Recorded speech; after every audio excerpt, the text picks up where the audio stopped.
Have you ever sat at your desk, books open, phone face down, and still felt like your brain just clocked out? Not because you're lazy, but because everything else in your life feels messy. Deadlines, messages you haven't replied to, marks you're stressing about, a future you're not sure about. Yeah, that feeling. I've had nights where I tell myself, let me just get my life together first. Then I'll focus. But here's the problem. That day never comes. So in this video, I'll share what I actually do to focus even when my life is not together at all. No motivation speeches, no perfect routines, just what works in real life. And the first step might surprise you.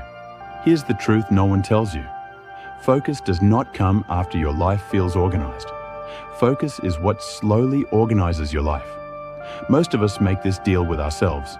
Once I feel better, I'll study. Once things calm down, I'll focus. But stress doesn't disappear on its own. It feeds on delay. So I stopped asking, do I feel ready? And started asking, what's the smallest thing I can do right now? Not everything, not the full chapter, just one small action. Because momentum beats motivation every time. But this leads to the next problem. Your brain is overloaded. When life feels messy, your mind becomes a storage room. Exams, family pressure, notifications, that one mistake you keep replaying. You can't focus because your brain is busy holding everything. So before I study, I do something simple. I write everything down. No structure, no neat handwriting, just a brain dump. Math test on Friday. I haven't replied to Sarah. I'm tired of everything. I should sleep earlier. Once it's on paper, it stops shouting in my head. Here's the key part. I don't try to solve everything. I just clear mental space. And this makes the next step possible. Most productivity advice says, eliminate all distractions. That's unrealistic. When your life isn't together, you don't need perfection. You need less noise. So I remove one distraction. Sometimes it's my phone, I put it in another room.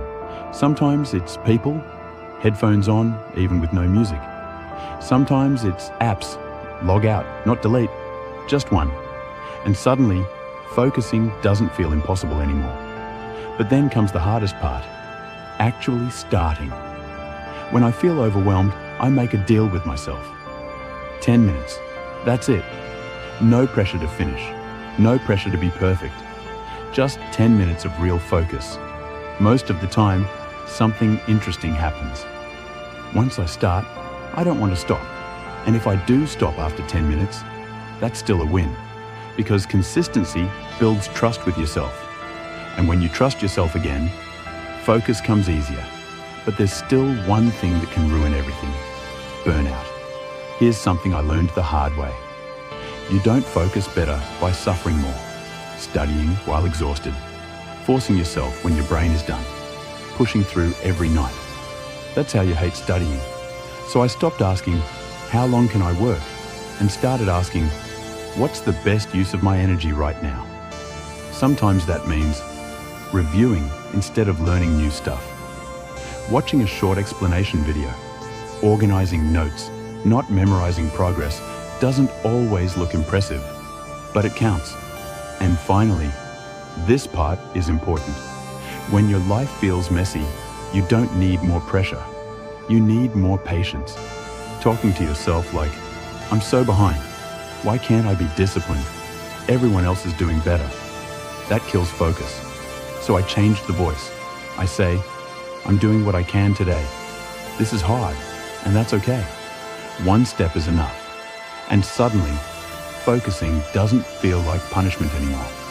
It feels like taking care of your future self. So here's the simple plan. Don't wait to feel ready. Dump your thoughts on paper. Remove one distraction. Start with 10 minutes.